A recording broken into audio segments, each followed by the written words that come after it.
Hey, what's going on everyone? Chase here at Rocky Mountain. Thank you for checking in. So today we have our 2023 Dual Sport and Adventure Helmet Buyer's Guide. Hopefully when this video is all done, there will be one, maybe two or three helmets that kind of spark your interest that you want to learn more about.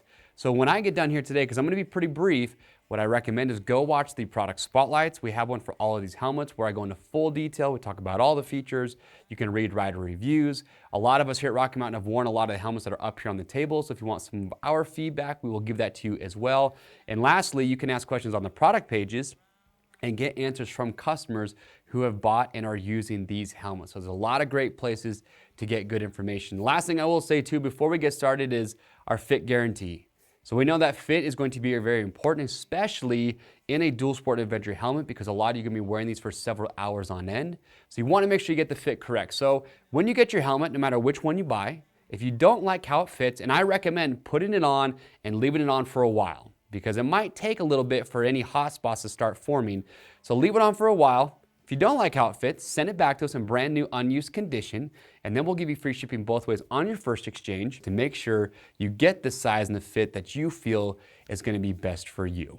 With that being said and out of the way, let's kick this off with helmet number one, which is the Bell MX9 Adventure with MIPS. So a lot of riders have worn and still wear this helmet on our adventure rides.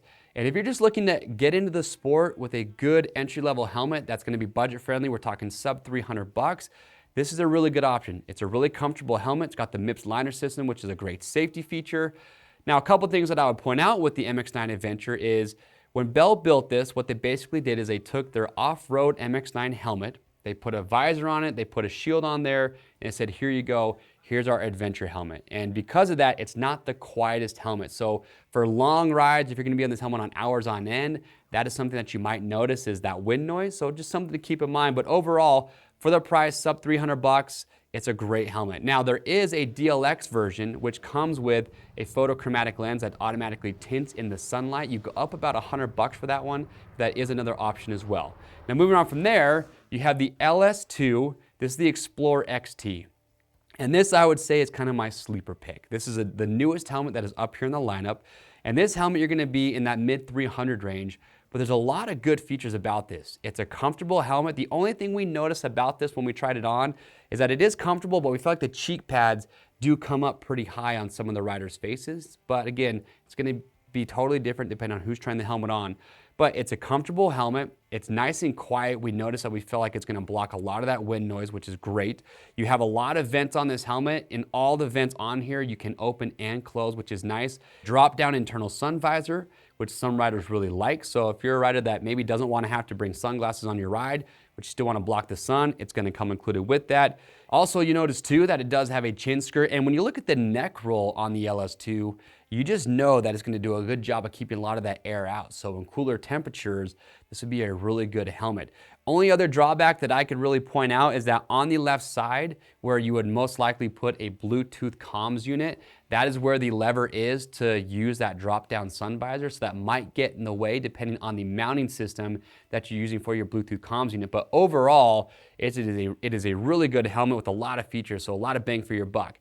Now moving on from there, you have the Scorpion XO AT950. This has been a really popular helmet ever since it came out. And the big so what with this helmet is it's a modular helmet.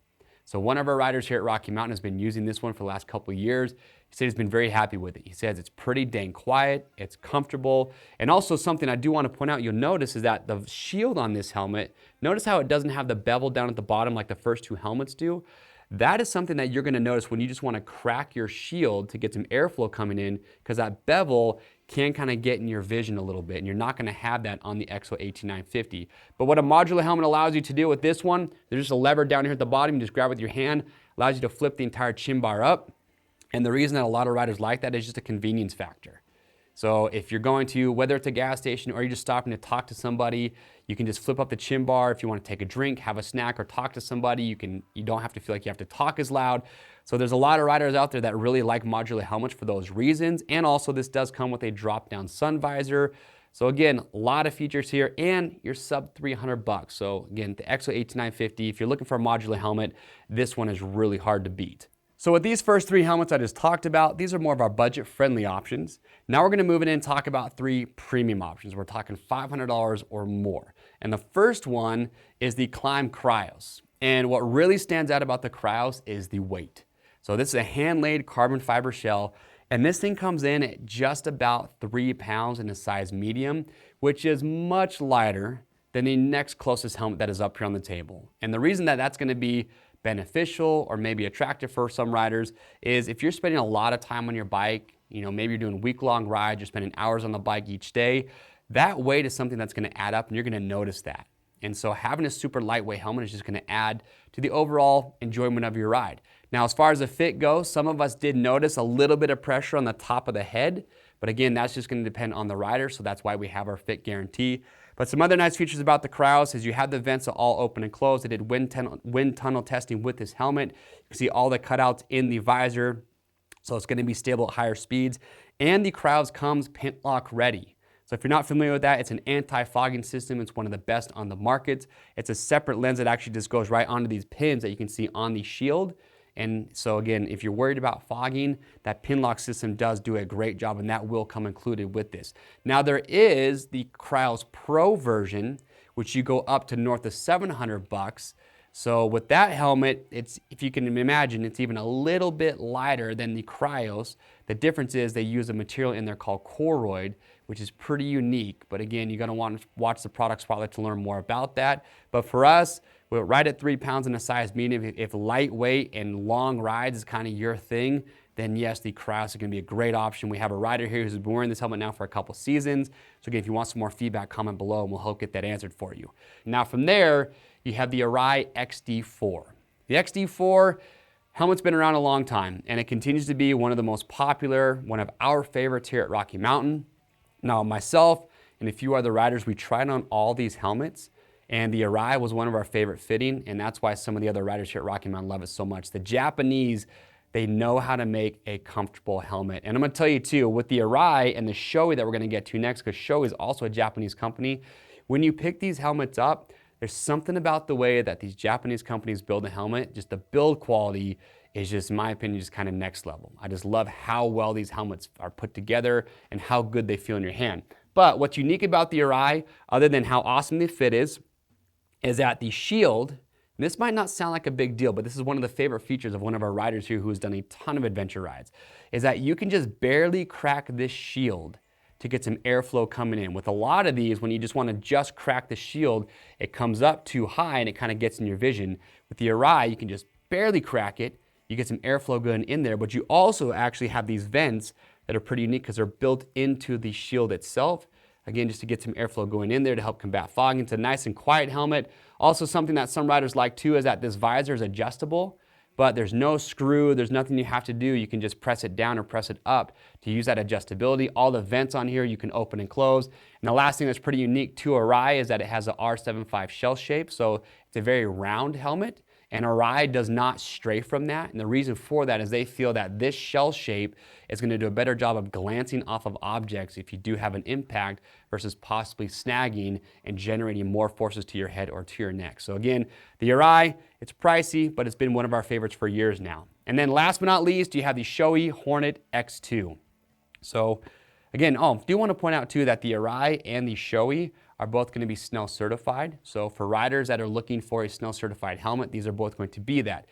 Now, with the Hornet X2, a couple things that we like. So for me and a few other riders here, this was our pick for the most comfortable. We just love the way that the Shoei helmets fit.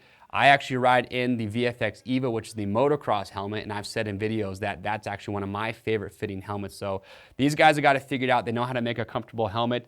But you also notice too, there's a lot of cool features that are built into this, and that's why you got to go watch the product spotlight to learn more about this and all the in-depth features. But they've done a lot of wind tunnel testing with this helmet. You can see the visor has more of a square shape to it with the louvers built in, so it's not going to do a lot of buffing. It's going to be stable at higher speeds. And also with the shield too, that has more detents than any of the other helmets up here. So when you want to pop the shield open, there's multiple different detents on the way up. So again, depending on where you want that to be, it allows you really just to fine tune that. All the vents on here, again, you can open and close. But something for us that really stands out is how quiet this helmet is. When you put it on, it just, for us, it just deafens the most noise. And when you're at higher speeds on the highway doing those longer rides, that is awesome. And if you use a Bluetooth comms unit, that's another thing that you want to pay attention to, because a lot of times you have your speakers in your helmet, but when you're going to those higher speeds, if you have a helmet that doesn't, block a lot of that wind noise, it's kind of hard to hear those. In fact, a lot of riders will just use earbuds, but with this helmet, you can put your speakers inside there. It does a phenomenal job of blocking that wind noise, and it's just a really good, well-built helmet. The only drawback that I could tell you with this is just the weight, because it is the heaviest helmet that is up here. But aside from that, probably one of our favorite fitting. It's got a lot of cool features, and we just love how quiet this helmet is. And that's it. That is our 2023 Dual Sport and Adventure Helmet Buyer's Guide. Again, I was brief today, just kind of covering the key features and the reasons why we put these into our guide. If there is a helmet up here that you didn't see that you think should have been in the guide, please let us know what that is and why you think it should be up here. If you have one of these helmets, we would love to get your feedback, so leave that in the comment section below. That's only going to help other riders out that are shopping for their next helmet. To see all of these and to watch the product spotlights, you can click on the link or just head over to RockyMountainATVMC.com. We ship for free over $75, and as always, we have buyer's guides like this for all the major categories for Dual Sport and Adventure. So if you're shopping for a full setup for gear, be sure to give those a watch. That'll help you get ready to roll. I am Chase, and we'll see you on the trails.